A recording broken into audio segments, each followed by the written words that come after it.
Buenas noches a todos, bienvenidos. Soy la doctora Alicia Cerrato, médico especialista en ginecología y obstetricia, máster en dirección empresarial orientado a la gestión de estrategia de negocios. Les damos la más cordial bienvenida a esta red de aprendizaje para la respuesta a la COVID-19 en América Latina. Nos sentimos muy orgullosos de ser parte de esta gran familia en el continente americano y que el día de hoy nosotros podamos contar con tu participación. A la fecha y al día de hoy, en 3 sesiones, hemos contado con participación activa de 12 países en toda Latinoamérica. Así que te agradecemos que el día de hoy estés aquí. El proyecto EPIC, en colaboración con el proyecto STAR, ha desarrollado esta serie de seminarios web interactivos para presentar información práctica y actualizada que ayudará a todos nuestros trabajadores sanitarios de primera línea a mejorar la prestación de servicios a pacientes diagnosticados con la COVID-19 en variedad moderada y grave. Esta red de aprendizaje se compone de una serie de 6 sesiones, cuya periodicidad de reunión será cada 15 días. A continuación, en tu pantalla aparecerán los temas de la serie de todas nuestras sesiones y te invitamos a que seas parte de cada uno de nuestros encuentros interactivos.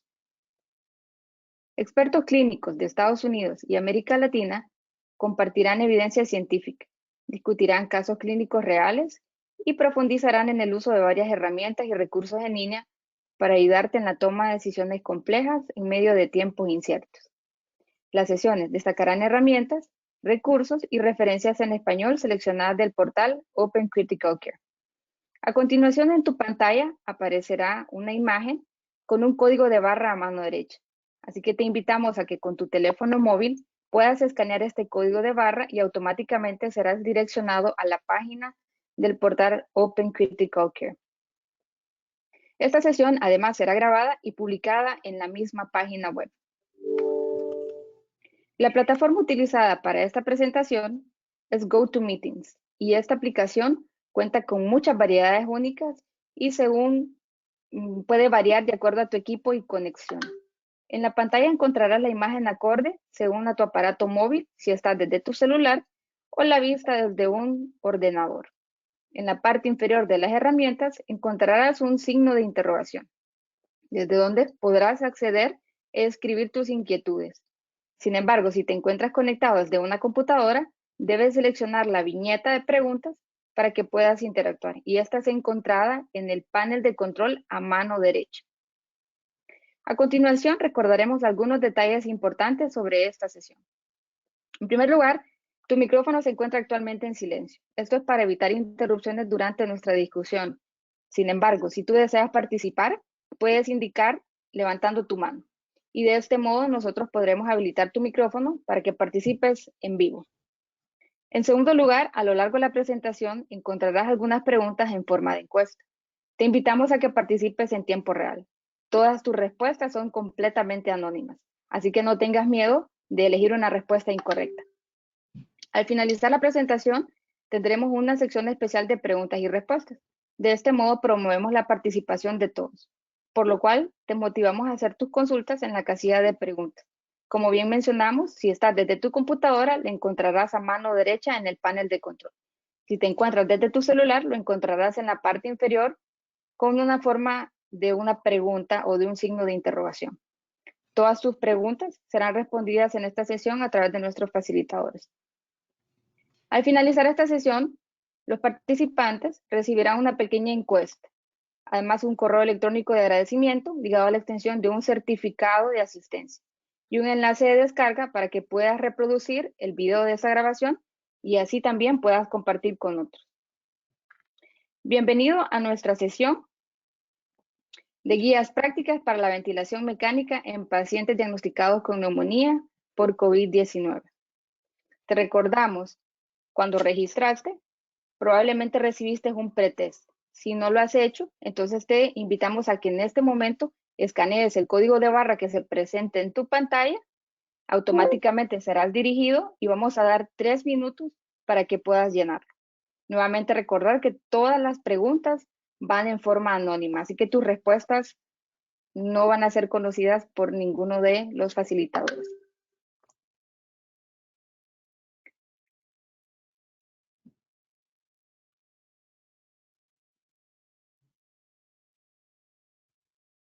Perfectamente pueden escanear el código de barra. Si están desde la computadora, pueden hacerlo con el celular o este link corto que tenemos en la parte de abajo, www.bit.ly pleca 3R TJSRY y automáticamente será dirigido a nuestro pretest.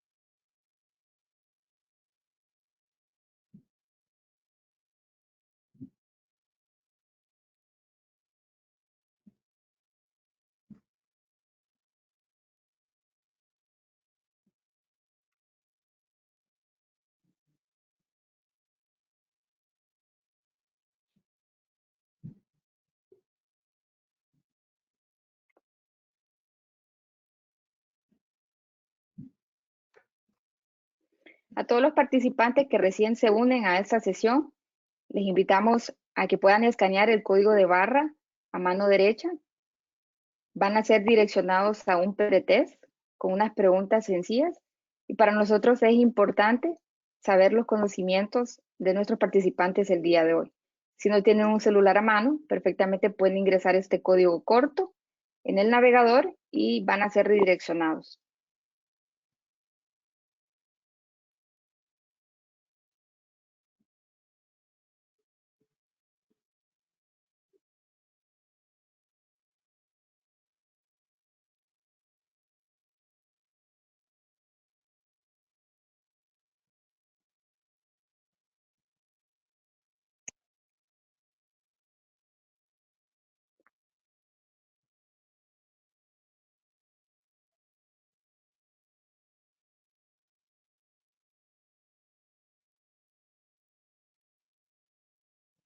Bueno, han pasado los 3 minutos y esperamos que todos nuestros participantes hayan enviado sus respuestas. Así que estamos listos y nuevamente bienvenidos a esta sesión.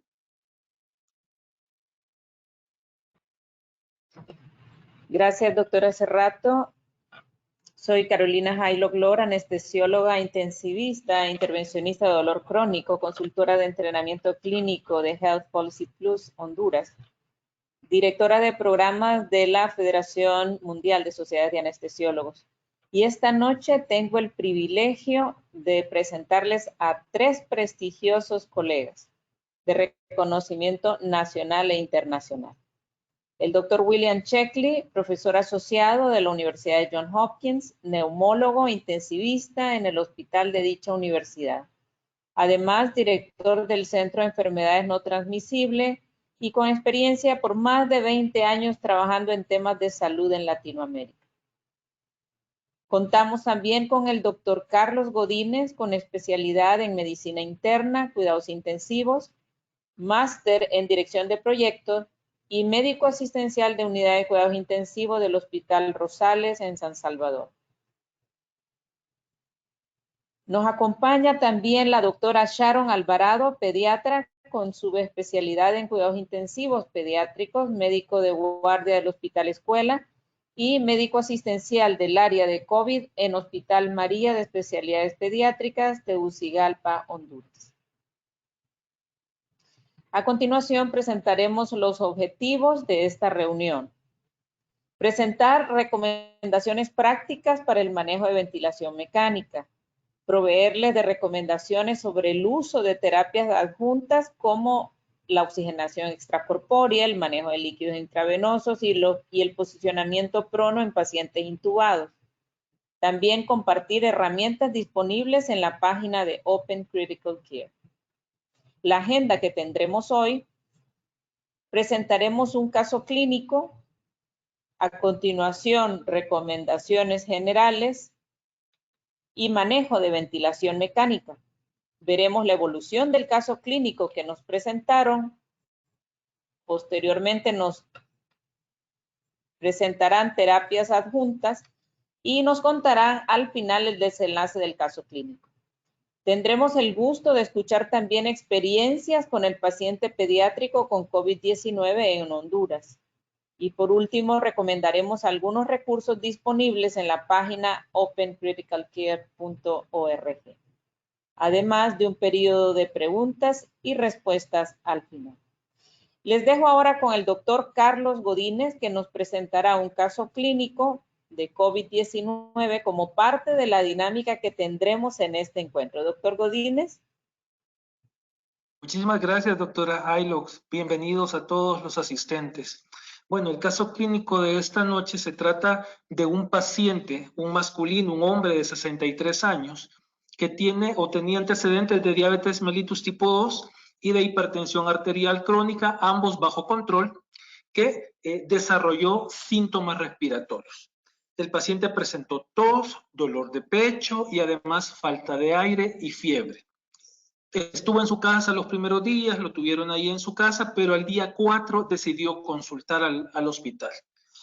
Con esa sintomatología, se sospechó infección por SARS-CoV-2, se le tomó la prueba, la PCR, dando positiva. Debido a que el paciente estaba estable, se le pidió que se resguardara en su hogar, dándole además a conocer los signos de alarma de los cuales tenía que estar pendiente. Tenemos que acordarnos nosotros que el paciente puede estar en su casa si no tiene signos de alarma y se le tiene que avisar al paciente cuando consultar. Si el paciente presenta alteración del sensorio, si empeora el trabajo respiratorio, si el paciente se pone cianótico, es decir, morado, entonces ese paciente tiene que consultar. Acordémonos además que en casa el alivio de los síntomas puede ser con paracetamol o puede ser con antiinflamatorios no esteroideos, además del cuidado que tienen que tener en su hogar. Bueno, el paciente estuvo en su casa y al día 4, precisamente, bueno, después del día 4, 4 días después del diagnóstico se puso peor. Al día 8 se puso peor el paciente, empeoró su dificultad respiratoria, por lo tanto lo llevaron al hospital. En el triaje del hospital de entrada le encontraron una saturación de 77%. Entonces se inició tratamiento con cánula nasal de bajo flujo y apenas logró llegar hasta 85%, catalogándose como una hipoxemia refractaria a ese dispositivo. Acordémonos que en un paciente con COVID, con enfermedad con COVID, deberíamos tener una saturación entre 88 y 95%. Por lo tanto, se decidió transferirlo a la unidad de cuidados intensivos. En la unidad de cuidados intensivos se empezó manejo con cánula nasal de alto flujo, con una FiO2 del 80% y un flujo de 50 litros por minuto. Como medicación, como tratamiento, se inició dexametasona y remdesivir. Acordémonos que todo paciente que ya necesita oxígeno para mantener una saturación de oxígeno normal, se le tiene que iniciar dexametasona en el contexto de COVID y el remdesivir se utiliza porque hay estudios que demuestran que reduce el tiempo intrahospitalario. Adicionalmente, a este paciente se le manejó con posición prona vigil, es decir, despierto, se puso boca abajo despierto por varias horas al día como un manejo de esa hipoxemia refractaria. Durante los primeros 4 días dentro de la unidad de cuidados intensivos, este paciente siguió presentando episodios de desaturación y fue necesario estar aumentando aún más el aporte de oxigenoterapia. No tenía una evaluación adecuada. Y en el día 5 comenzó a demostrar fatiga al respirar. Entonces, en este momento, preguntémonos nosotros qué debíamos hacer con este paciente. Doctora Heiler.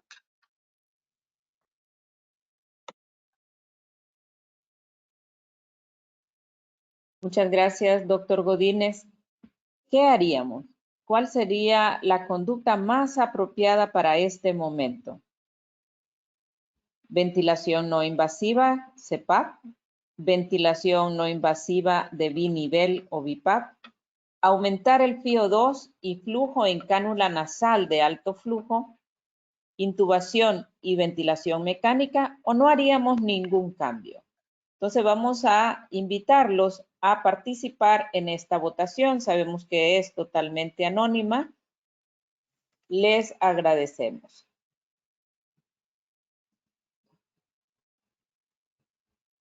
¿Qué haría? Seleccione una de las siguientes opciones. Muchas gracias.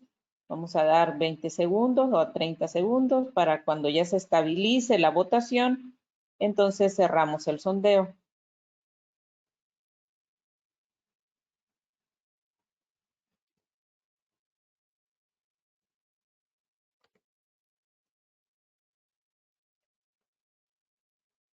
Muy bien. Los animamos a que sigan votando. Apenas el 70% ha votado. Muchas gracias.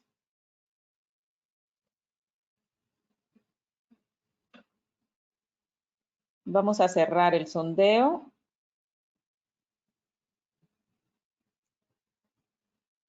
Y a compartir los resultados. En la audiencia, la ventilación no invasiva por CPAP se votó el 23%, la ventilación no invasiva con binivel, PIPAP, 9%, aumentar el FiO2 y el flujo en cánula nasal de alto flujo, 37%, intubación y ventilación mecánica, 30%, y un 2% no realizaría ningún cambio. La conducta más apropiada para este momento es el de intubación y ventilación mecánica.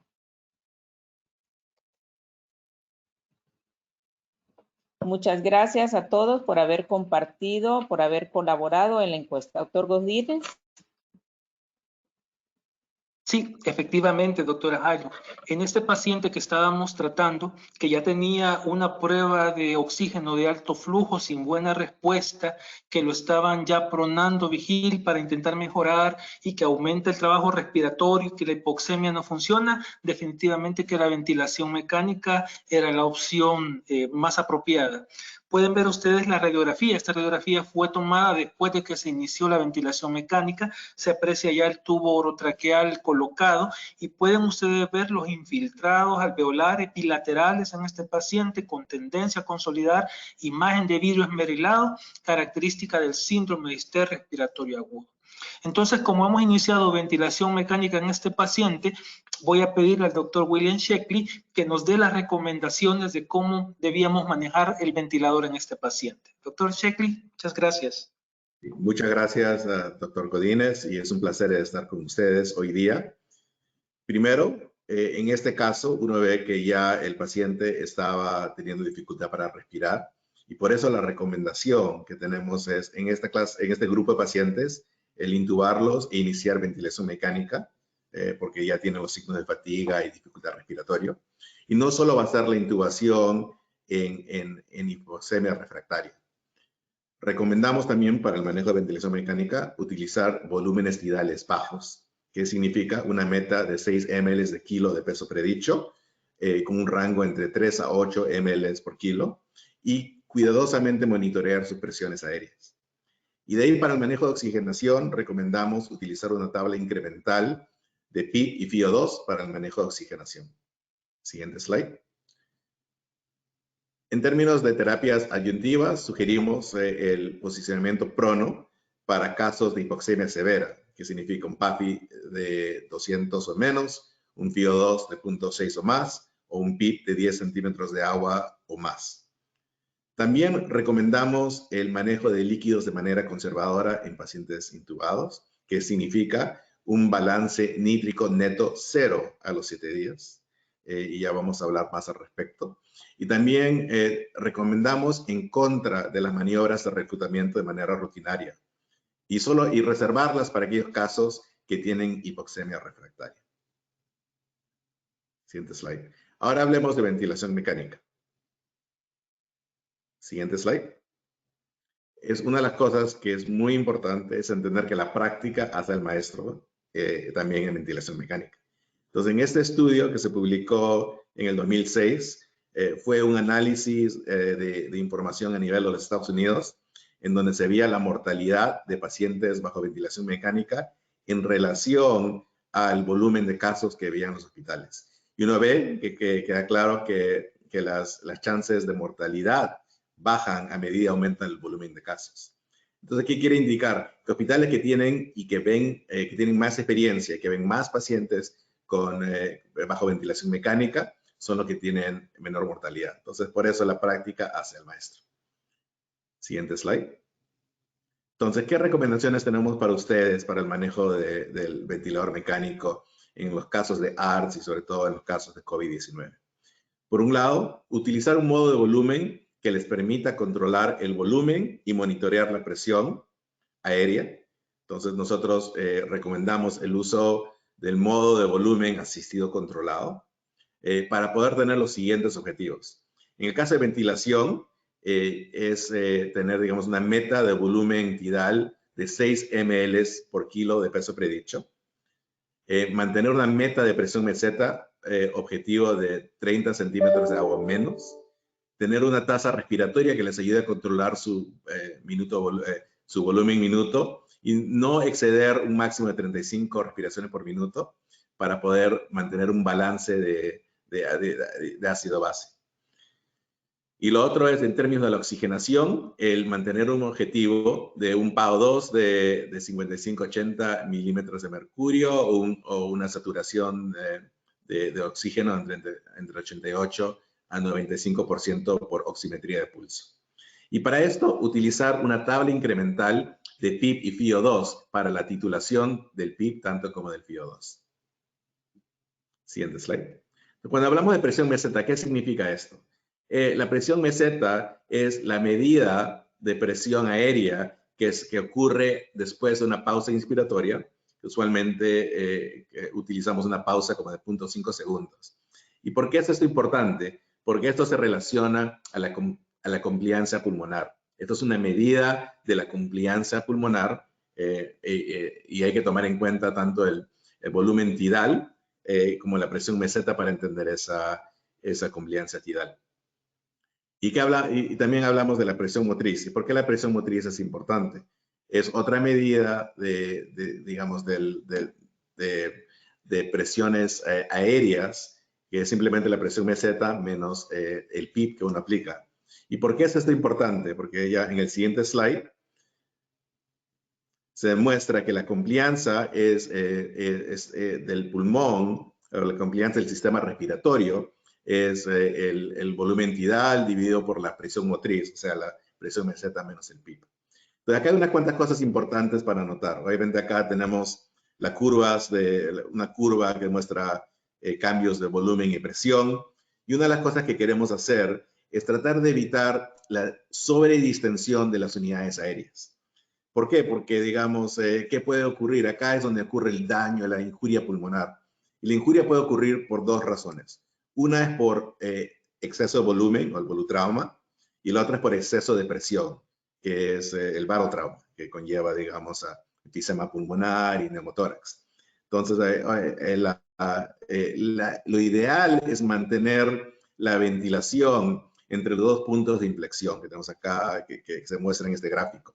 ¿Y por qué? Porque eso evita el tener que sobredistender las unidades aéreas y evitar ese volutrauma y evitar barotrauma.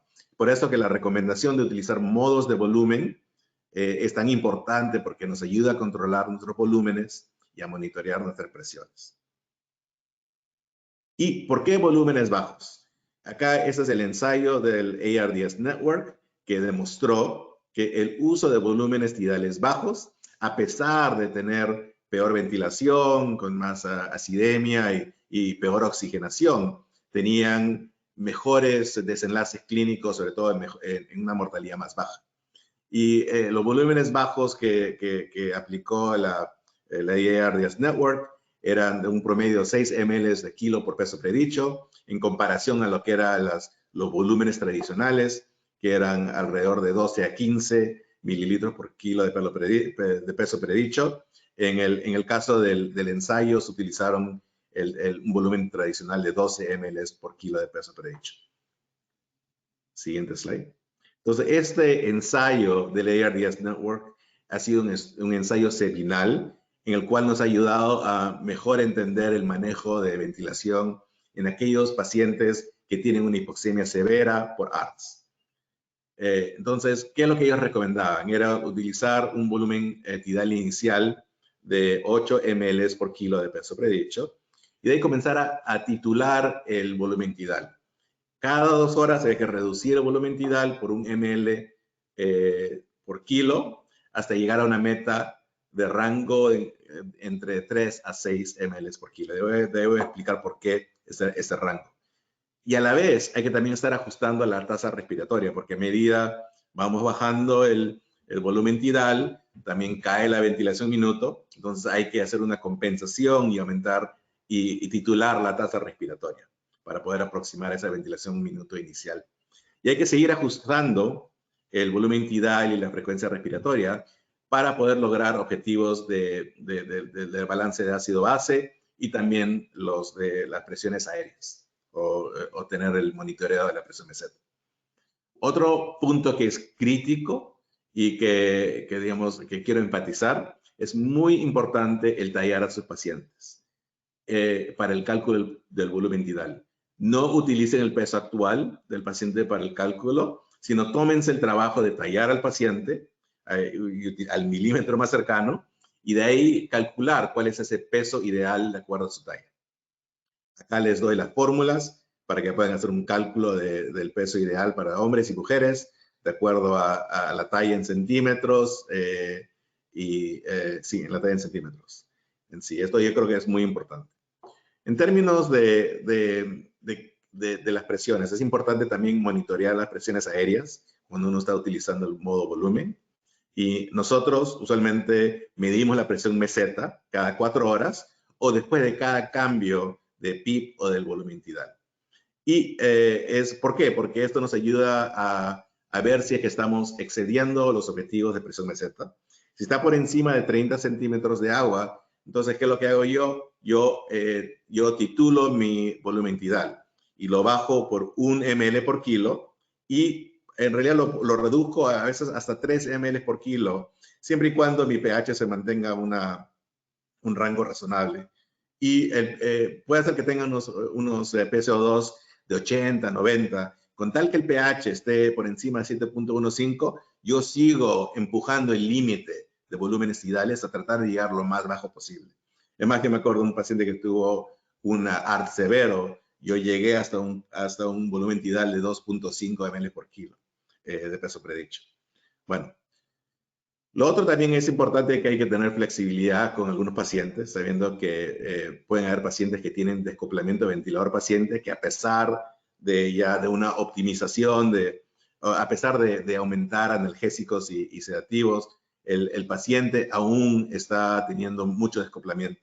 Entonces, si su presión meseta está por 30 o debajo de 30, entonces uno puede ser flexible ahí en ese caso y quizá liberalizar un poco la titulación del volumen tidal y pueden llegar, digamos, a aumentar el volumen tidal hasta 7 y quizás 8 ml por kilo de peso predicho, siempre y cuando mantengan sus presiones mesetas por debajo de 30. Yo no recomiendo exceder 8 porque eso ya conlleva a volutrauma, y más a veces yo ya hasta me quedo en 7 a veces. Siguiente slide. Entonces, para el manejo de pH ventilación, el objetivo recomendado es entre 7.3 y 7.45. Entonces, cuando comienzan con su paciente, si es que el paciente ya tiene una caída en el pH y tiene acidemia en los rangos de 7.15 a 7.3, comenzar a titular su frecuencia respiratoria hasta que el pH llegue nuevamente al rango. Si es que el pH está muy bajo, ya tiene una acidemia de un pH menor de 7.15, entonces ya de inmediato no esté titulando a la frecuencia respiratoria, sino ya súbalo hasta los 35 respiraciones por minuto. Y si el pH permanece por debajo de 7.15, a pesar que ya uno ha titulado a la frecuencia respiratoria un máximo, ya digamos, nuevamente hay que tener flexibilidad y pensar en tener que titular el volumen tidal, así en pasos de 1 ml por kilo, hasta que el pH aumente a 7.15. Y estos son los casos que uno a veces tiene que hacer un compromiso y permitir que la presión meseta esté un poco por encima de los 30. Siguiente slide. En términos del manejo de oxigenación, he dado unas metas. Y esto está apoyado recientemente por el estudio Hot ICU, el ensayo que se publicó en el New England Journal, que demostraba que el uso de una meta más baja, alrededor de 60 milímetros de mercurio, en comparación a una meta más alta de 90 milímetros de mercurio, no daba diferencias de desenlaces clínicos. Entonces, mi recomendación es utilizar un PaO2 de 55-80 milímetros de mercurio o un SPO2 entre 85 y 95%. También siempre recomiendo utilizar un mínimo de PIB de 5 centímetros de agua. ¿Y por qué? Porque el no utilizar PIB, ya ustedes bien lo saben, por un lado deja de reclutar unidades respiratorias y además también puede conllevar a injuria pulmonar, ya demostrado en estudios experimentales.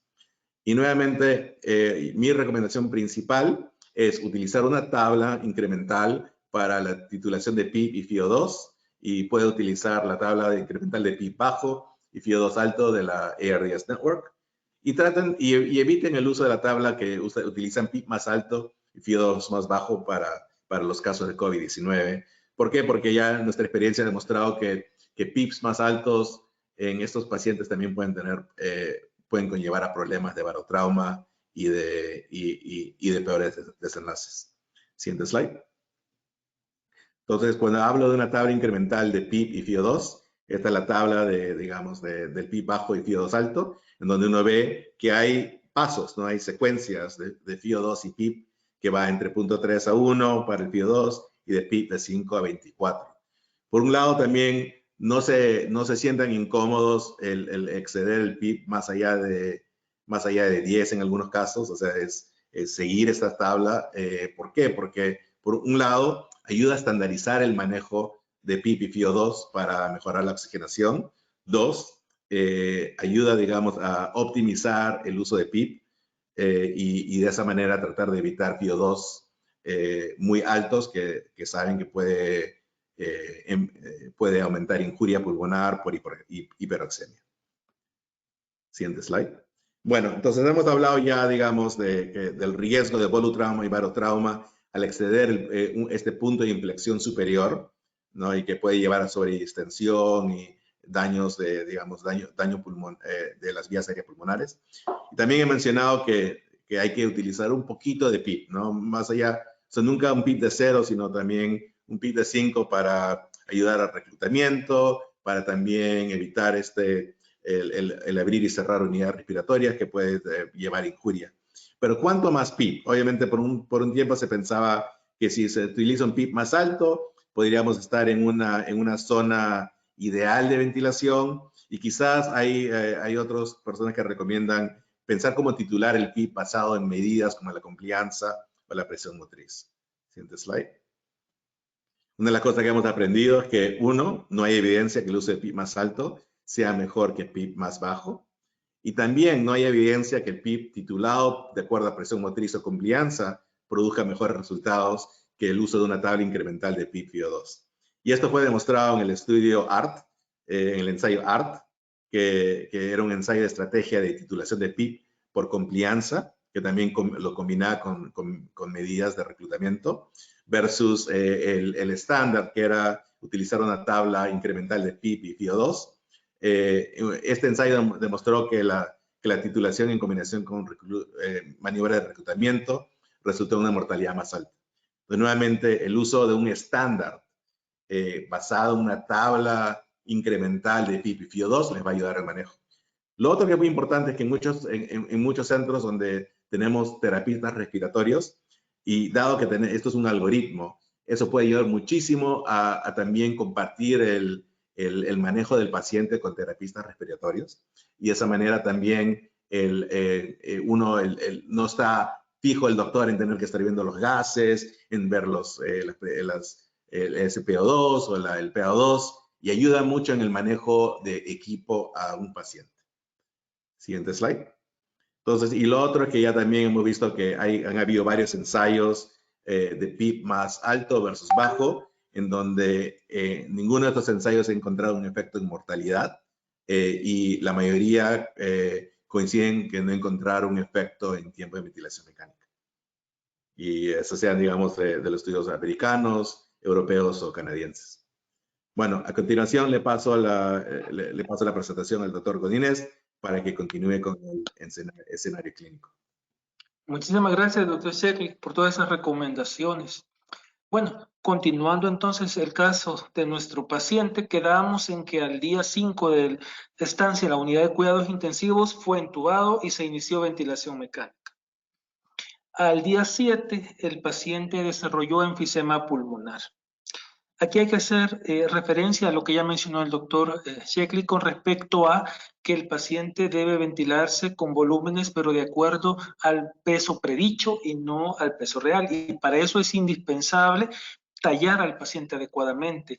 Revisando el expediente de este paciente, se le había primero asignado una talla de 1,85, cuando realmente el paciente medía 1,73. Entonces, es posible que aunque se haya seguido la recomendación de 8 ml por kilo, se le haya dado más volumen del que el paciente realmente necesitaba. Y eso pudo contribuir a tener el enfisema pulmonar. Además, este paciente tenía compliances muy bajas y tenía presiones meseta permanentemente más de 30.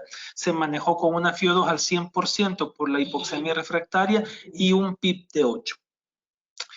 Paulatinamente se le fue disminuyendo el volumen tidal hasta 3 ml por kilo de peso predicho, ahora sí ya bien tallado el paciente, y presentó el paciente además un episodio de embolismo pulmonar diagnosticado y documentado radiológicamente, esto a pesar de que estaba recibiendo ya heparina el paciente.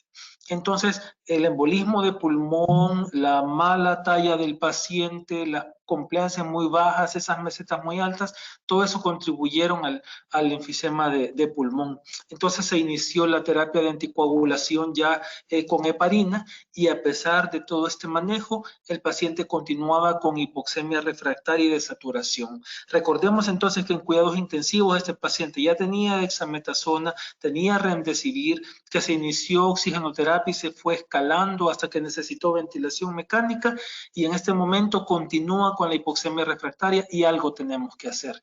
Doctora Haylock. Muchas gracias, doctor Godínez. ¿Qué haríamos? ¿Cuál sería la conducta más adecuada para este paciente en este momento de su evolución? Vamos a hacer entonces el sondeo número 2. Recuerden que es totalmente anónimo. Vamos a iniciar el sondeo seleccionando una de las siguientes opciones: óxido nítrico inhalado, uso de posicionamiento prono, uso de bloqueantes neuromusculares, recomendar oxigenación extracorpórea, ventilación de liberación de presión en la vía aérea. Les agradecemos a todos su colaboración con la votación. Vamos a dar un tiempo para que pueda estabilizarse la votación.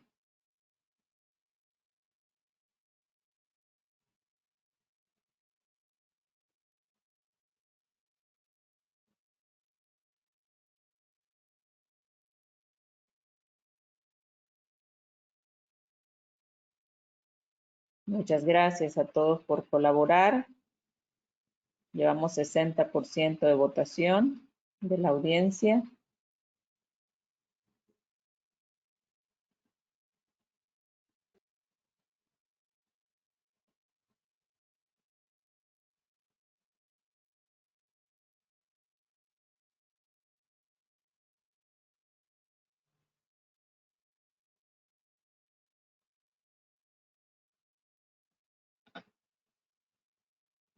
Excelente.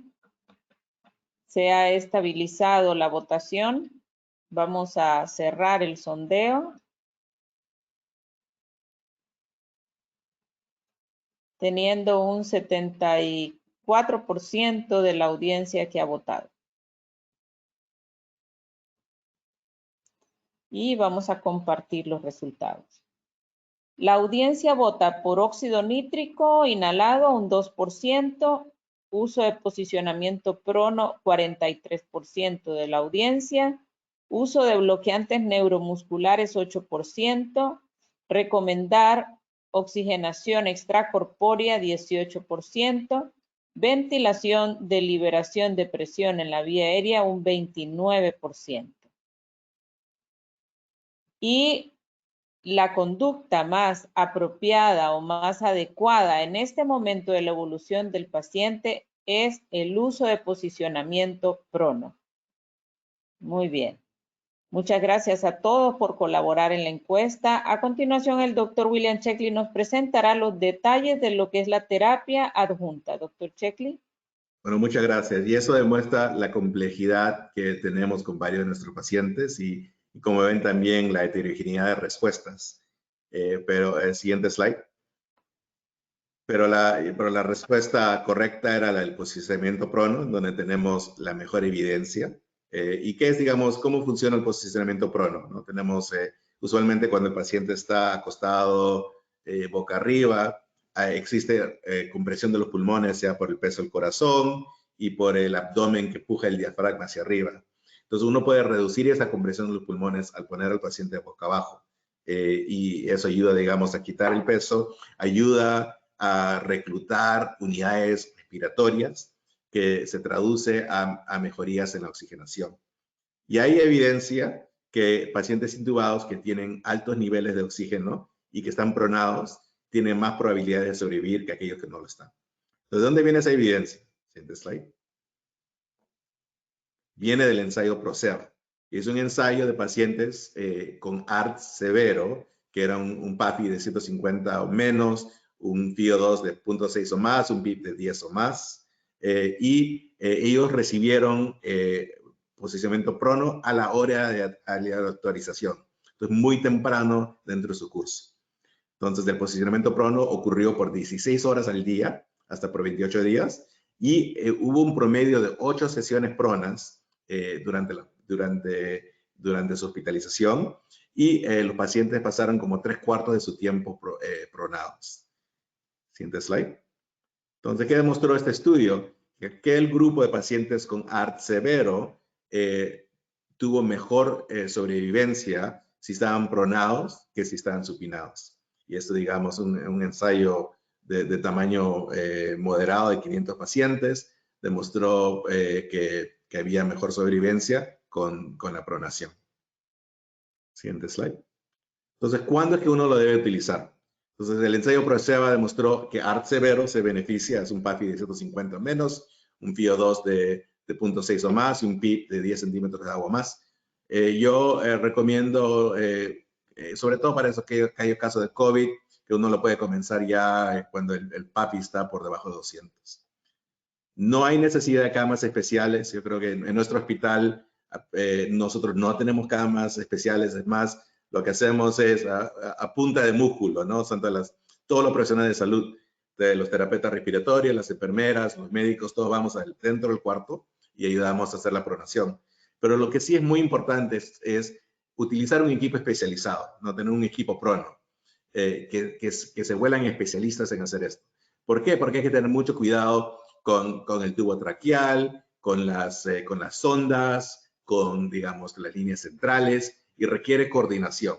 Entonces, todo esto se puede, y toda clase digamos, de complicaciones se pueden evitar si es que se tiene un equipo especializado que tenga una lista de cosas que se tienen que hacer y de una manera de organizarse. Entonces, eso es muy importante.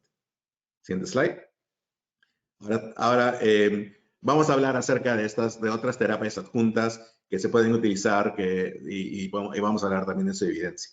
Entonces, bloqueantes neuromusculares, vi que un porcentaje importante de ustedes dijo qué es lo que haría. Es importante la pregunta, ¿no? Como decía la doctora Haylock, ¿qué es lo que haría uno primero?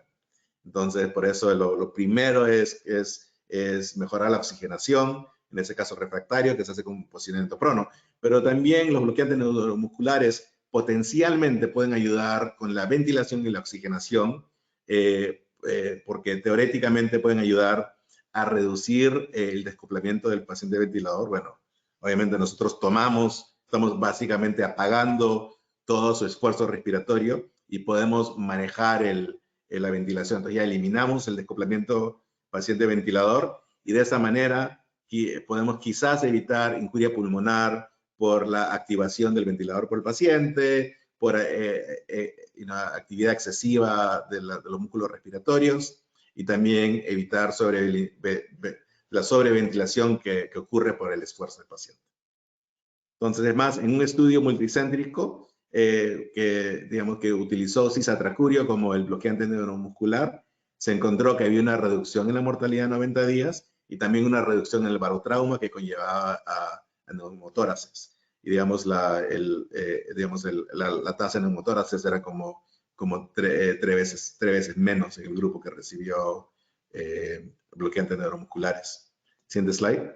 Sin embargo, en un estudio más grande, multicéntrico, eran ya más de, creo que de 40 hospitales que participaron en esto, con una población heterogénea de pacientes con ARDS, y ARDS estamos hablando ya de la definición de Berlín, de un PAFI menos de 200 y un PIP de 5 más, del grupo PETAL, encontró, el siguiente slide, que a pesar de una adherencia alta y una duración media de infusión de 48 horas, que no habían diferencias en desenlace clínico, o sea, tanto en la mortalidad como en el tiempo de bajo ventilación mecánica.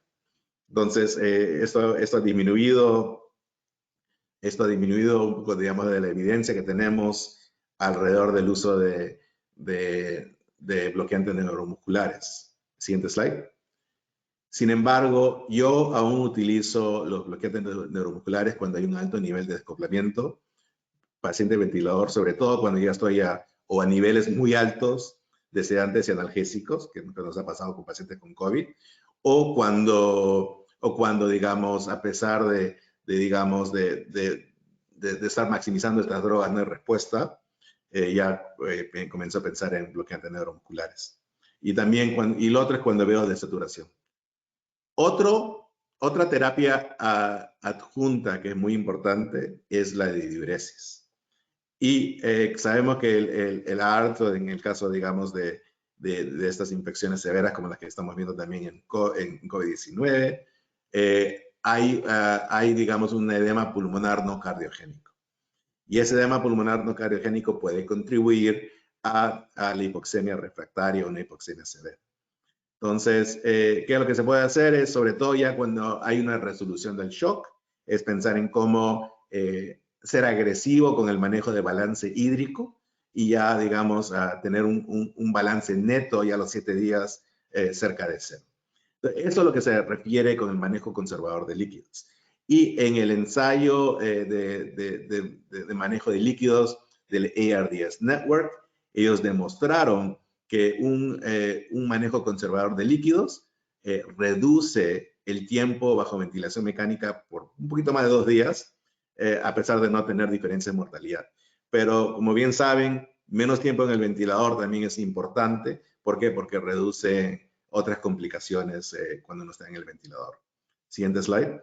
Entonces acá puede ver, digamos, lo que nos referimos al balance hídrico neto cero, en donde pacientes obviamente cuando entran inicialmente a la UCI van a tener shock y están con vasopresores o recibiendo líquidos, pero ya de ahí, después de la resolución de shock, hay que ser, digamos, agresivo en tratar de llegar a ese balance neto cero. Acá el rojo demuestra el conservador, el amarillo era lo que se hizo de la manera liberal, en donde uno no es tan agresivo con su uso de diuréticos o el manejo del balance hídrico.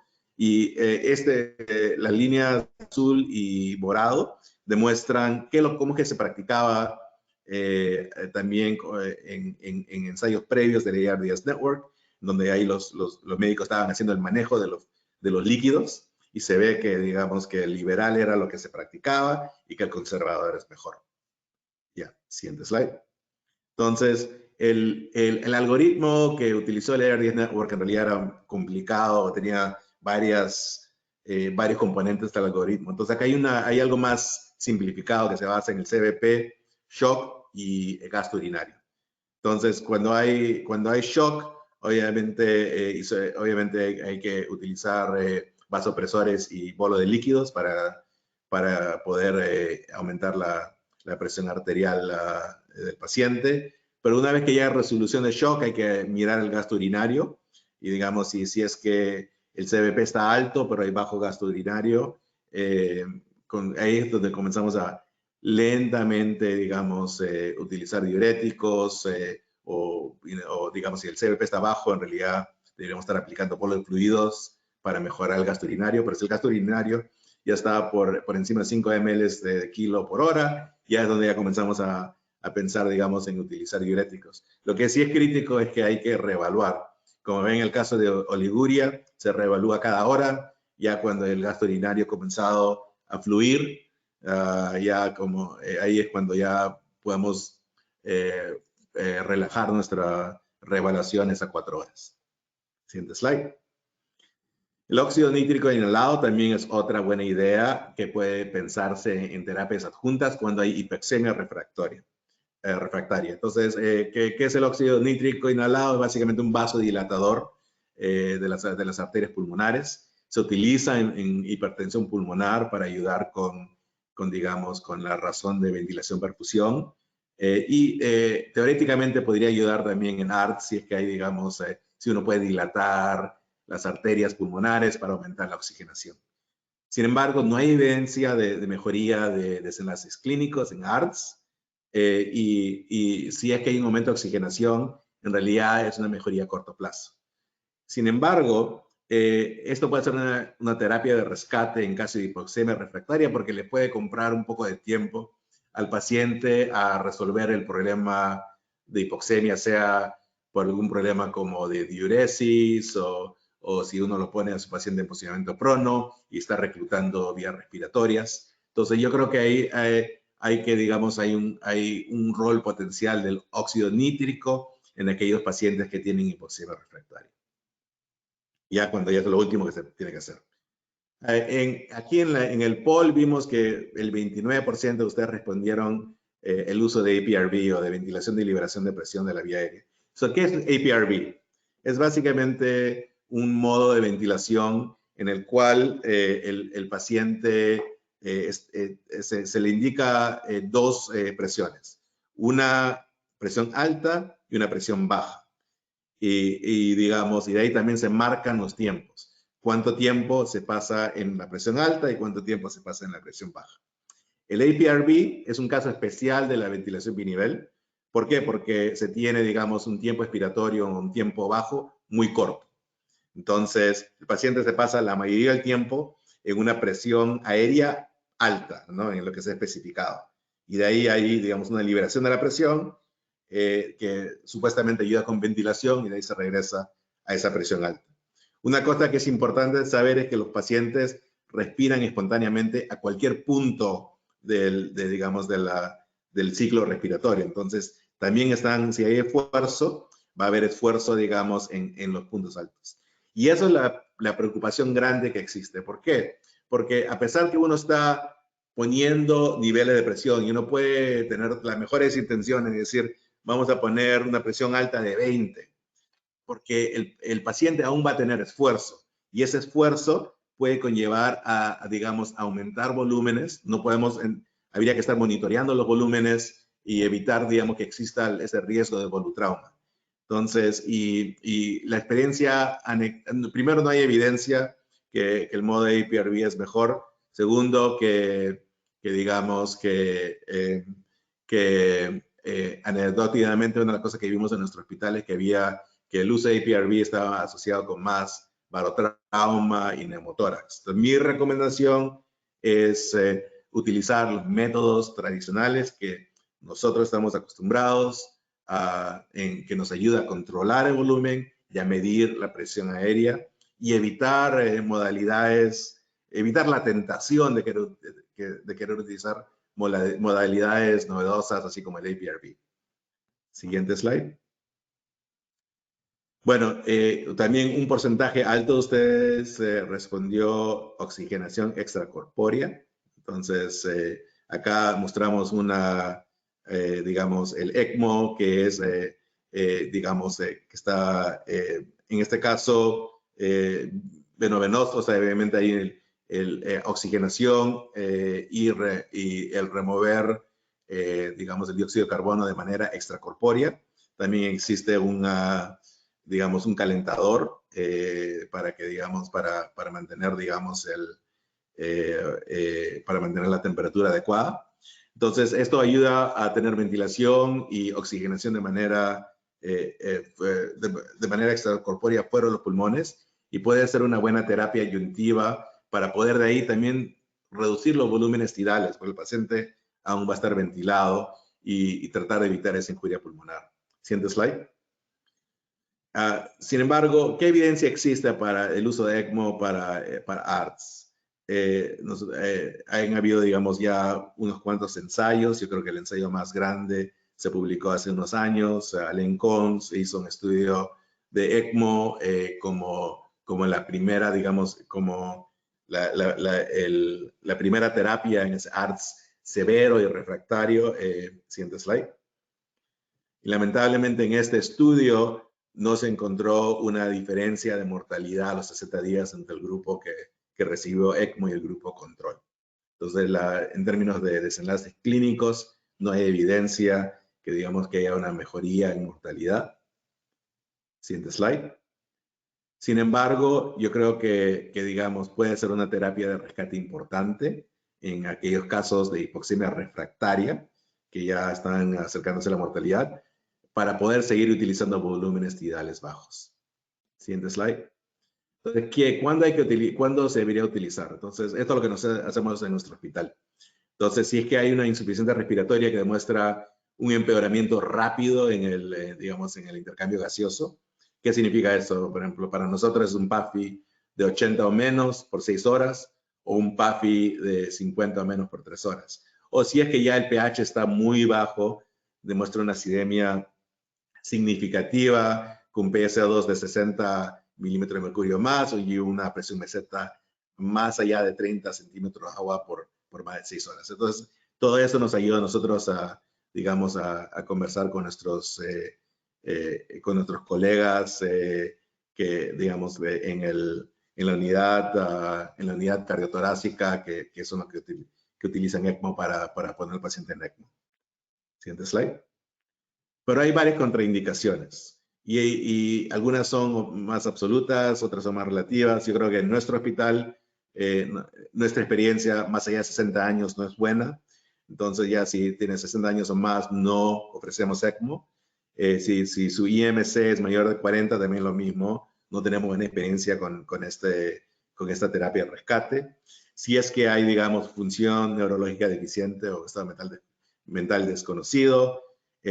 Tenemos también lo mismo, si la ventilación mecánica ya es más de 7 días, también no la ofrecemos. Si hay un estadio incomprometido o cáncer con supervivencia esperada de menos de 5 años, o si hay falla multiorgánica con alto nivel de vasopresores o evidencia de baja perfusión por lactatos altos, o digamos si es que ya ha habido un paro cardíaco no presenciado, o si es que hay fallo de órganos crónico, no ofrecemos el ECMO. Siguiente slide. Y también es importante saber que ha habido toda una batería de diferentes tratamientos que se han usado para el ARDS que no ha funcionado. Sean pensando en antiinflamatorios como ketoconazol, lisofilina, estatinas, pensando, digamos, en suplementos dietéticos o, digamos, inclusive el uso de ácidos gráficos omega 3. Que ayuda a reducir también la inflamación, no ha demostrado efectos, lo mismo con vitamina D, y otros tratamientos como surfactante y, digamos, y como factor 7, digamos, recombinante inactivado, ninguno de estos ha funcionado. Entonces, nuevamente, una de las cosas de la UCI, lo más difícil de la UCI es a veces hacer decisiones de tener que no hacer algo, ¿no? En vez de tratar de hacer algo. Entonces, es muy importante tomar en cuenta el hecho que digamos que uno a pesar de todo va a tener desenlaces negativos, o va a haber, digamos, el paciente va a fallecer. Entonces, ahora vayamos a la conclusión del escenario clínico. Doctor Godínez. Muchísimas gracias, doctor Checklin. Pues bien, nuestro paciente de este caso que tratamos, a pesar de lo que se había instaurado, pues la hipoxemia siguió progresando, se decidió en este caso colocarlo en posición prono y además utilizar bloqueantes neuromusculares para intentar mejorar ese acople ventilatorio y la oxigenación. Además, sin resultado adecuado. Se utilizó óxido nítrico inhalado para usar una terapia de rescate. Esto redujo los episodios de desaturación por unos días. Sin embargo, de nuevo empeoró. Se valoró, se discutió la posibilidad de ECMO, pero se vio que por la edad, y como ya el doctor mencionó, mala experiencia con los mayores de 60 años, no fue posible. Y a pesar de los esfuerzos del equipo, el paciente falleció después de 20 días de estar en la unidad de cuidados intensivos con hipoxemia refractaria. Entonces creo que es bien importante hacer la reflexión que en muchas ocasiones nosotros hacemos lo que podemos por este paciente e incluso hacemos terapias de rescate y no siempre la evolución es buena, pero creo que es importante que tengamos en mente lo que se debe hacer y lo que podemos hacer para aplicarlo en el momento en que sea pertinente. Muchísimas gracias. Muchas gracias, doctor Godínez. Muy acertadas todas las preguntas, todas las respuestas que estamos en nuestras mentes, ¿verdad? Que se están dando. Muchas gracias a ambos. Hoy con el objetivo de darnos una visión integral al manejo de la neumonía por SARS-CoV-2, la doctora Sharon Alvarado nos contará su experiencia en el paciente pediátrico con COVID-19. Doctora Alvarado. Bueno, muchas gracias. Pues primero quiero enfocarles un poco lo que tenemos nosotros de los pacientes en el Hospital María. Y en el Hospital María, pues tenemos los pacientes pre-COVID y los pacientes, o sea, tenemos nuestro escenario pre-COVID y post-COVID. Entonces, en el pre-COVID podemos ver que era nuestro paciente, nosotros mirábamos especialidades, entonces la UCI era para cardiología, pacientes renales, pacientes endocrinológicos, cualquier paciente que se podía complicar de estas patologías. Pero luego nosotros pasamos post-COVID y en el post-COVID el problema va a ser de que por la necesidad se abre la unidad de COVID en este mismo hospital. Y al abrirse esta unidad, entonces empezamos a ver adultos. Entonces empezamos a ver adultos y se divide el edificio. Y luego entramos a la unidad nosotros como especialistas y ya no solo entramos a la UCI, sino que bajamos. Entonces es bastante difícil porque ya nos vemos otra perspectiva, cambian los edificios. Y ya ahora sí miramos estos pacientes. Siguiente. Quisiera darles como una visión de lo que es la estadística del hospital. Y podemos ver que se ingresaron 467 pacientes el año pasado con sospecha de COVID.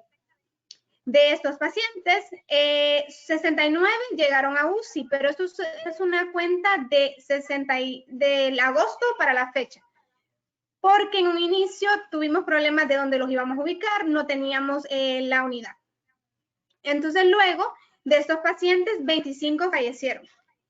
Y de nuestra unidad solo fallecieron 8. ¿Por qué? Porque ya que es un hospital de especialidades, entonces habían pacientes con lo que es hemocistinurias, errores innatos del metabolismo, otros recién nacidos, que entran en esta cuenta, pero no entraron exactamente a la unidad de cuidados intensivos.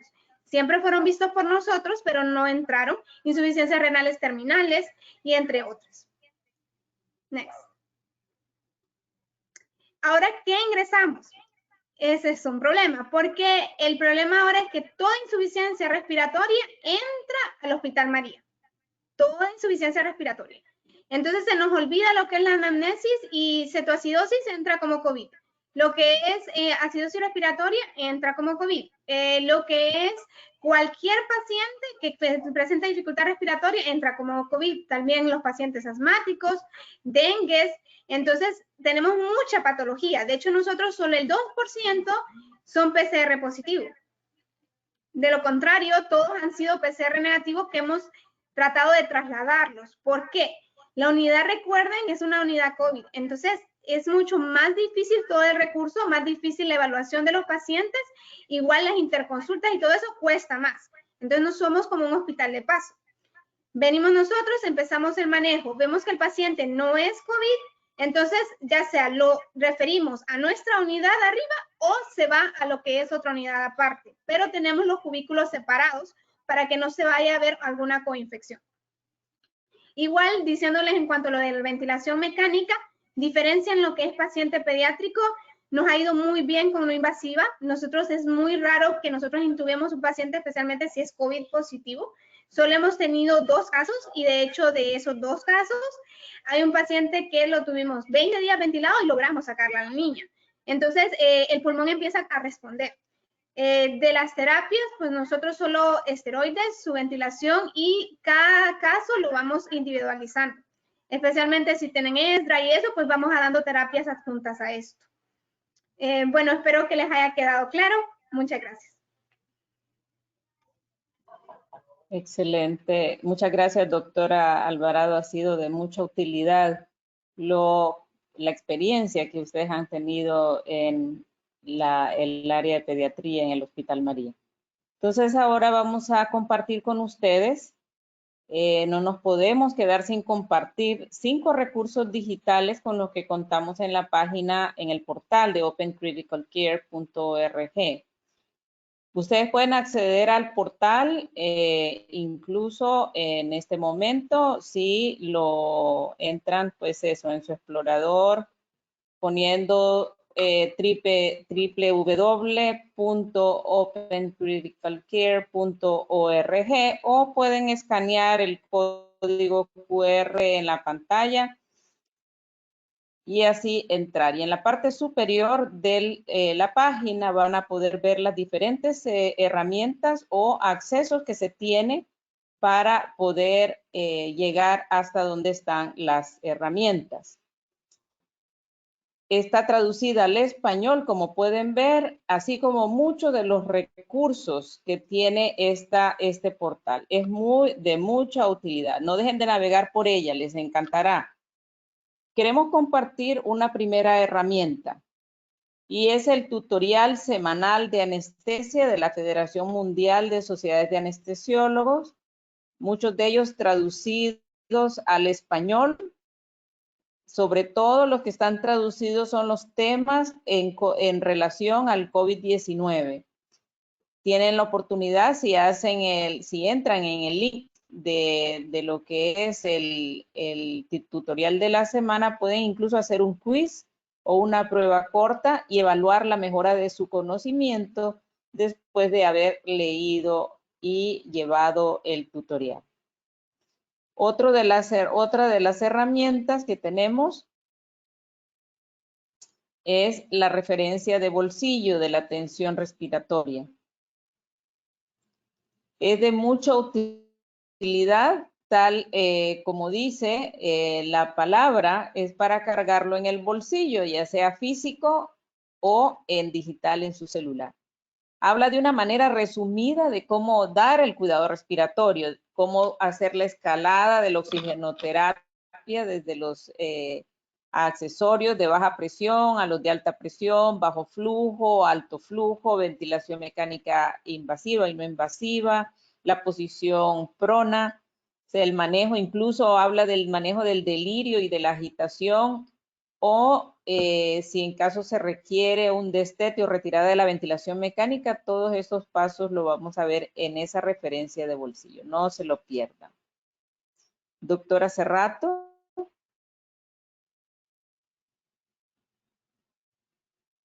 Muchas gracias, doctora Haylock. Vamos a continuar con un tercer recurso. Se encuentra también en la página de Open Critical Care, como hemos mencionado. Fácilmente pueden escanear el código de barras que está en la parte izquierda inferior para que puedan tener acceso rápidamente al link. Este es un recurso que hemos compartido en nuestra sesión previa, pero es bastante útil para todos aquellos médicos que no son intensivistas y que se encuentran actualmente brindando atención a raíz de la pandemia en áreas de cuidados intermedios o en áreas exclusivas de COVID-19. Aquí tenemos algunas descripciones generales sobre los recursos que están implícitos dentro del manual de cuidados críticos y habla, por ejemplo, del reconocimiento y evaluación del paciente. Este es algo que tomará 12 minutos apenas. Así que es bastante accesible porque pueden correrlo o revisarlo, tomará 12 minutos y luego al siguiente día pueden continuar, ¿no? Las siguientes secciones, manejo de vía aérea y oxigenación. Tenemos también otro recurso, por ejemplo, el diagnóstico y manejo de la insuficiencia respiratoria aguda, ventilación mecánica, módulo 1, que dura 20 minutos, y luego el módulo 2, que dura 13 minutos. Habla de choque y sepsis, fluidos y medicamentos, y algunas poblaciones vulnerables. Así que les motivamos para que puedan tomar este curso, que sin duda pues será de mucha ayuda para todos aquellos médicos que no son especialistas en cuidados críticos como tal, pero que se encuentran brindando atención a pacientes con COVID-19 en variedad moderada y grave. El cuarto recurso es en sí mismo nuestra herramienta más valiosa colocada en la página de Open Critical Care. En inglés le llamamos dashboard y en español pues es un tablero de lineamientos. Así que como pueden ver aquí, este es un tablero excelente. Van a encontrar diferentes viñetas o leyendas para encontrar, por ejemplo, manejo terapéutico, que estamos haciendo en control de prevención. En la mano derecha van a tener 3 barras, una que les va a decir en luz verde, como un semáforo, qué es lo correcto. Y si se fijan en la parte de abajo, pues ahí tienen los lineamientos de donde, los recursos, perdón, o las fuentes de donde procede la información y al mismo tiempo el nivel de evidencia. Pueden hacer un filtro, por ejemplo, queremos nivel de evidencia 1A, y entonces automáticamente el tablero le arroja cuáles son aquellas pautas, acciones, indicaciones y terapéuticas que deben utilizar en un semáforo verde. Al mismo tiempo les brinda un semáforo naranja, que es aquello que está todavía en tema de discusión, porque no se han aprobado, digamos, o están en procesos de estudios clínicos aleatorios. Y definitivamente tenemos la parte roja del semáforo que dice no lo haga. Y aquí te brinda las fuentes y el nivel de evidencia del por qué no debes utilizar algunos medicamentos. Sabemos que constantemente en COVID-19 nada está escrito en piedra y pues nos vamos actualizando a diario. Entonces es fundamental que nuestros médicos en primera línea tengan acceso a un tablero que se actualiza con bastante frecuencia para que estén todos al día con la información. Y nuestro último recurso es un tutorial sobre el uso del ventilador mecánico LTV 1200 y 2200. Como todos saben, en algunos países de Latinoamérica hemos recibido ventiladores LTV. Algunos se han puesto a trabajar en modos ventilatorios no invasivos en áreas que han sido habilitadas por la pandemia. Por supuesto, el ventilador también funciona en ventilación mecánica invasiva. Entonces, el proyecto Health Policy Plus en Honduras desarrolló una serie de videos que sirven en modo de tutorial para que perfectamente aquellos médicos que tienen un ventilador de aire LTV puedan reproducirlos e ir con la secuencia, ¿no? El video de introducción, luego tenemos un video sobre colocación y retiro del equipo de protección personal, simulando que se encuentran en áreas de alto riesgo de exposición y de generación de aerosol. Y luego comienza el simulador con los aspectos básicos, cómo instalar el ventilador, cómo ponerlo a trabajar y así sucesivamente. Así que les invitamos que escaneen este código de barra o que busquen en YouTube el canal de los videos del proyecto Health Policy Plus Project. Ahí van a tener acceso a los tutoriales en español.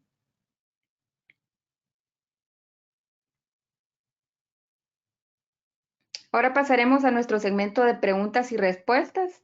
Les invitamos a que tengan la libertad de escribir en el panel de control, específicamente sobre la viñeta que dice preguntas. Y si se encuentran desde su celular, entonces pueden ir a la barra de abajo, ¿no? Y teclear el signo de interrogación. Tengo una pregunta aquí específica para la doctora Sharon Alvarado, donde dice: doctora, en el Hospital María Especialidades en Tegucigalpa, están administrando esteroides en uso rutinario a aquellos pacientes que se encuentran con dengue y que al mismo tiempo se sospecha COVID-19. Pues fíjese que cuando tenemos duda del diagnóstico, sí, pero de lo contrario, nosotros, todos los pacientes que nosotros los evaluamos, si es dengue, se maneja como tal. De hecho, yo no le tomo pruebas de dímero D y cosas así, porque creo que más bien nos hace confundirnos. Pero si el paciente tiene clínica de dengue, se maneja como dengue. Solo que tuviéramos alguna duda, entonces ese paciente sí se le pone esteroides o hace un choque mixto. Entonces nosotros séptico también, entonces sí se usa, pero más para dosis de estrés. Y en cuanto a la otra pregunta que me hacen de lo que es el Hospital de María, en el Hospital María nosotros no tenemos pruebas rápidas porque no creemos mucho, porque eso como depende de la casa farmacéutica. Entonces, el paciente con dificultad se tiene que ingresar, el triaje decide si es ingreso o no, y si me amerita cuidados intensivos, entonces pasa a nuestra unidad y ahí es donde se hacen las pruebas pertinentes, y si tiene un PCR negativo, y dependiendo de la clínica, pues el paciente se traslada. Muchas gracias, doctora Gracias. Sharon. Tengo aquí alguna otra pregunta para el doctor Checkley. ¿Cuántos tipos de trauma hay por ventilación mecánica? Usted mencionó 3, pero ¿existen más? Bueno, obviamente los traumas de ventilación mecánica son, tiene el volutrauma y tiene, digamos, el barotrauma, ¿no? Entonces, volutraumas por volumen excesivo, el barotrauma por presión excesiva, y también existe, digamos, el riesgo de atelectotrauma, que es cuando se utiliza, digamos, cuando no se utiliza PIP, lo que puede conllevar a esa injuria pulmonar por, digamos, por falta de, porque hay, digamos, unidades que están colapsadas y que se abren con la respiración. Entonces son esos 3 que yo me preocuparía. Muy bien, muchas gracias. Otra pregunta muy interesante. Hay un paciente con COVID-19 que inicia la enfermedad y está estable en su casa. ¿Qué banderas rojas deberíamos darle a estos pacientes?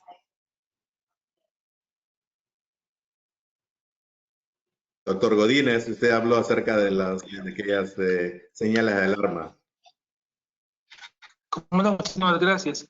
Sí, pues hay que entender que en primer lugar que en las unidades de emergencia de nuestros hospitales tiene que funcionar un triaje. El paciente va a acudir y ahí nosotros tenemos que diferenciar si el paciente en primer lugar va por síntomas respiratorios o por otro tipo de síntomas. A los de respiratorios en un lado. Y una vez tenemos a los respiratorios, tenemos que definir cuál tiene signos de gravedad y cuál no. El que no tiene signos de gravedad, aunque tenga prueba de COVID y diagnóstico ya establecido, él debería estar en su casita resguardado. Por más seguridad para él, porque no colapsa los servicios de las unidades de emergencia y los hospitales y las UCI. Ahora bien, a todo paciente que se va para su casa hay que enseñarle las señales de riesgo. ¿Cuáles son? Uno, si el paciente puede estar monitoreando su saturación de oxígeno, tiene que verla. Una saturación de oxígeno que caiga abajo de 85 tiene que alertar. Segundo, el estado del sensorio de conciencia del paciente. El paciente si empieza somnoliento, si no responde a estímulos, si es lento para responder, es otro signo de alarma. Tercero, ver las mucosas del paciente. Si los labios se ponen morados, si los dedos se ponen morados, es una señal de que no está llegando suficiente oxígeno al cerebro, perdón, a los tejidos, y es por lo tanto imprescindible llevarlo al hospital. Entonces, para concluir, se puede manejar en la casa los cables, pero siempre.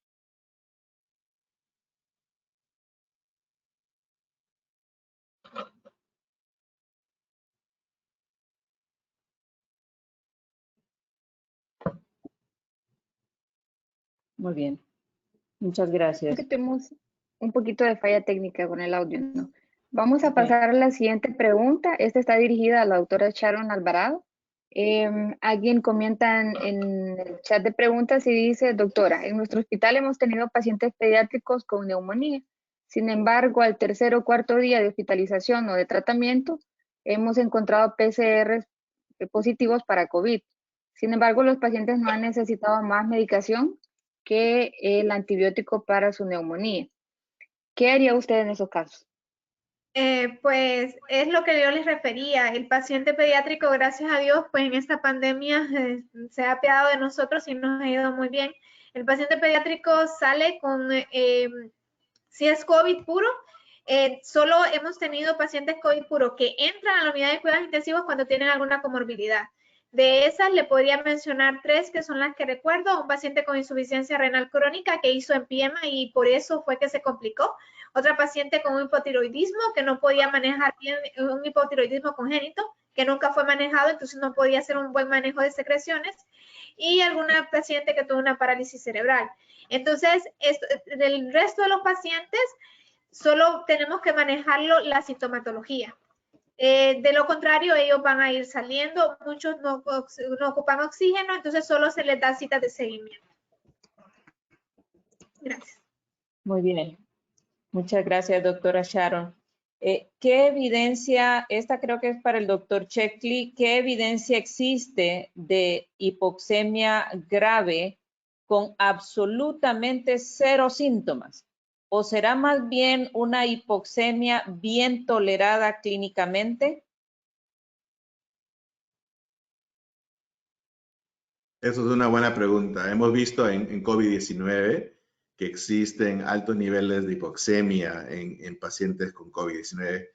Sin embargo, en realidad es difícil pensar que, digamos, que van a haber una hipoxemia tan severa como para no tener efectos secundarios, sea en la alteración. Yo creo que sobre todo es alteración del sensorio, en donde pueden haber problemas, ¿no? Más que todo también, usualmente estos problemas de hipoxemia también ya se van atando a problemas de ventilación.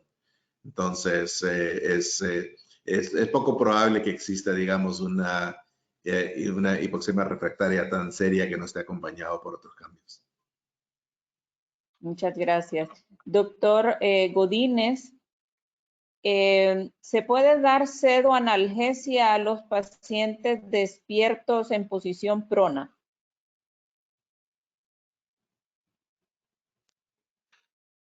Esa es una muy buena pregunta. La respuesta es sí y no. Hay que tener muchísimo cuidado. Acordemos a estos pacientes, si lo hemos puesto en posición prono y está despierto, tiene que estar perfectamente monitoreado y eso incluye el nivel del sensorio, la respuesta que el paciente tiene. Muchas veces los sedantes lo que van a hacer es empeorar aún el estado del sensorio y podemos entrar en una insuficiencia respiratoria. Mi recomendación es que el paciente que se va a poner despierto en prono tiene que ser colaborador. Es decir, necesitar una colaboración o una adhesión. Si el paciente no colabora adecuadamente y usted cree que tiene que sedarlo, es posible que ya no sea candidato para pronovigil y que necesite ya otro tipo de terapia como ventilación mecánica invasiva. Y lo otro que yo también añadiría es que los pacientes que digamos, hay que tener un monitoreo muy cuidadoso de los pacientes que están en posicionamiento pronovigil. Porque si es que comienza a empeorar rápidamente, entonces esto puede ser un problema, ¿no? Porque hay que supinarlos y tener que ya que pensar en terapias más, digamos, más agresivas como la intubación, como lo que decía el doctor Godínez. Entonces, en realidad, ya para los pacientes que están teniendo posicionamiento pronovigil, hay que estar monitoreándolos cuidadosamente. Excelente. Muchas gracias. Esta pregunta va para los 3. En caso de no tener un ventilador mecánico que mida presión meseta o complianza, o si todos están ocupados en la UCI y solo tenemos una máquina de anestesia, ¿cuáles serían los parámetros iniciales mientras nos liberan un ventilador de UCI?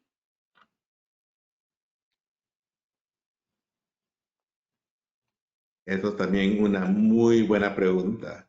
Yo creo que ahí en realidad es tratar de optimizar digamos, el tratamiento al uso de volúmenes tidales bajos, ¿no? Ahí también yo creo que hay también modalidades. Uno podría pensar que no tiene manera de medir la presión, de meseta. Entonces pensar, digamos, en otras presiones, ¿no? estar vigilando la presión pico y la presión media, como digamos, como otras presiones importantes del paciente. Entonces, es una de las cosas que yo diría, pero nuevamente yo creo que el foco debería estar en tratar de evitar el volutrauma utilizando volúmenes tidales bajos. Quizás una de las cosas que se puede hacer es también quizás llegar a volúmenes tidales entre 4 a 5 ml por kilo en ese sentido para tratar de optimizar la reducción de volúmenes. Una Doctora última Sharon, pregunta. ¿usted quiere comentar? Perdón. Creo que yo haría lo mismo, siempre irse lo más, creo que siempre aprendemos eso, ¿verdad? Empezar desde abajo y si el paciente necesita un poquito más, darle un poquito más, pero siempre empezar con lo mínimo para evitar lo que es pues todos los traumas que puede haber con la ventilación mecánica. Excelente, doctor Godínez.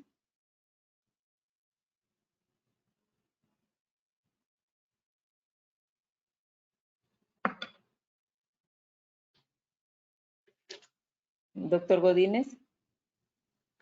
Creo que lo perdimos al doctor Godínez. Sí. Ah, sí. Completamente de acuerdo con mis colegas.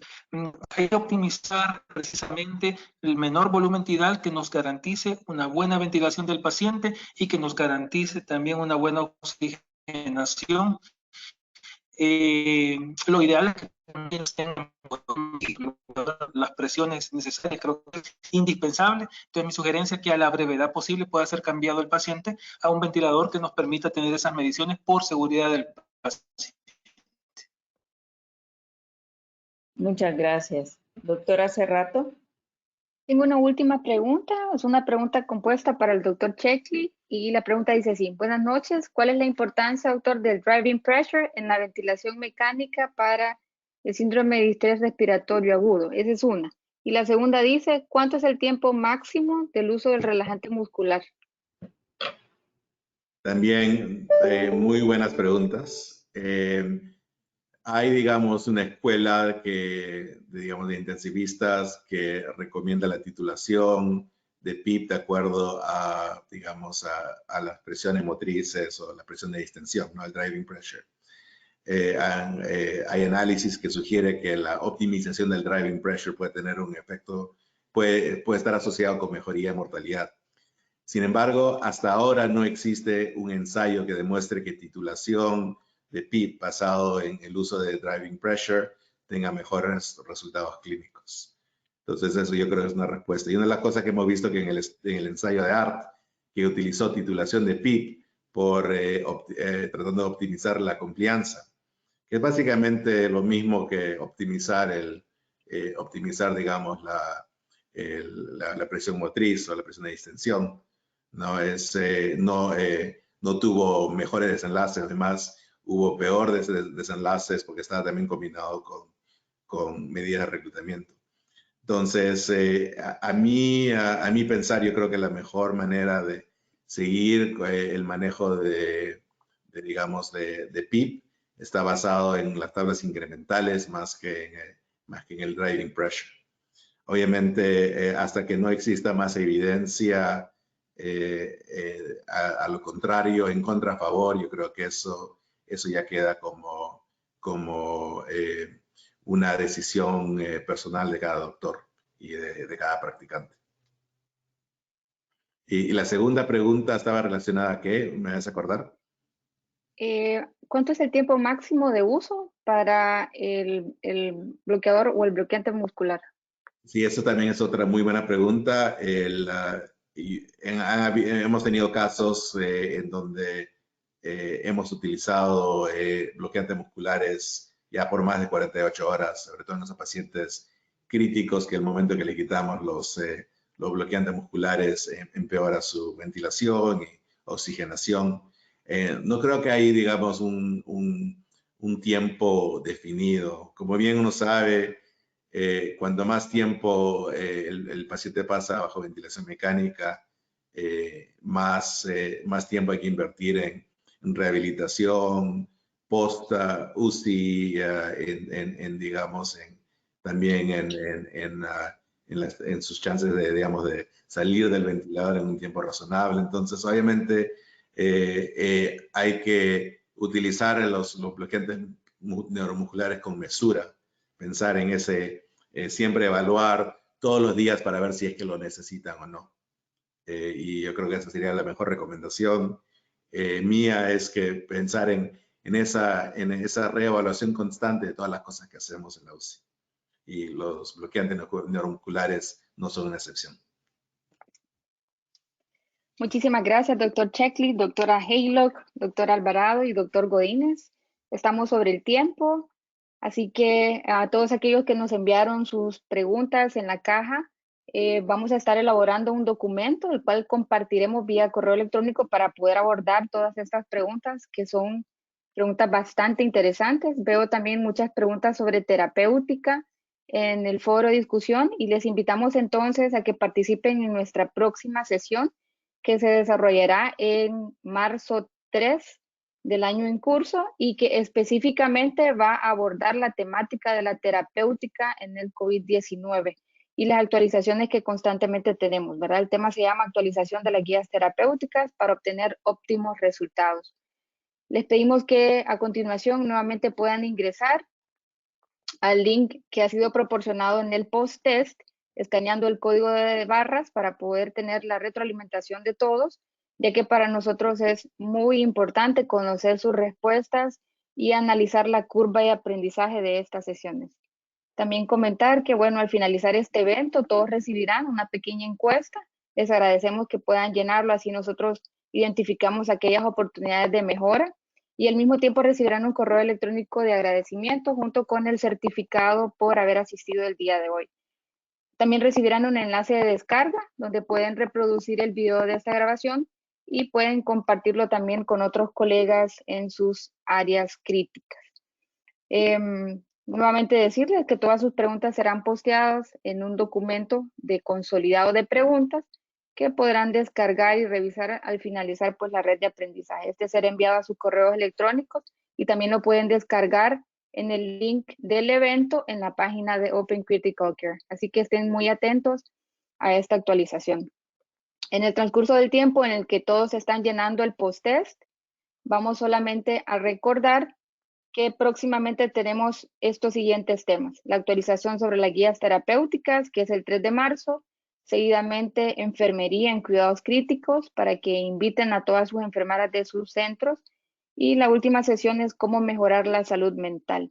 Sin antes hacer énfasis de que próximamente tenemos temas para el personal de salud en cuidado general, específicamente sobre el cuidado de pacientes con COVID-19 en casa, y el cuidado de algunos segmentos y poblaciones especiales, como por ejemplo lactancia materna, embarazo y pacientes con comorbilidades. Si alguien desea compartir su experiencia, puede enviar un correo al siguiente enlace, daniela.aguirre@thepalladiumgroup.com. Así que muchas gracias por estar aquí con nosotros hoy.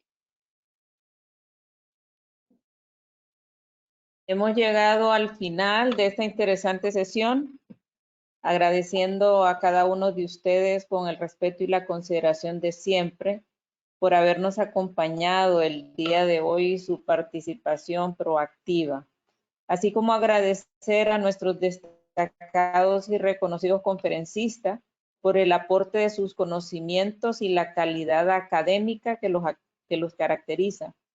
Esperamos que lo compartido haya sido de utilidad para todos, porque mejorando nuestro conocimiento se mejora nuestra práctica profesional a una más segura y efectiva. No nos queda más que despedirnos por el día de hoy, deseándoles a todos ustedes una feliz noche e invitándolos a participar nuevamente, así como dijo la doctora hace rato, dentro de 2 semanas, el 13 de marzo, en nuestro webinar siguiente, actualización sobre guías terapéuticas COVID-19 para obtener buenos resultados. Les esperamos. Que Dios nos bendiga a todos. Buenas noches. Antes de que todos salgan, les invitamos a que dejen el país del cual nos visitan en el chat o en la caja de preguntas y así nosotros podemos identificar todos los países de Latinoamérica que estuvieron conectados el día de hoy. Muchísimas gracias y feliz noche. Muchas gracias, buenas noches. Muchas gracias a todos. Gracias.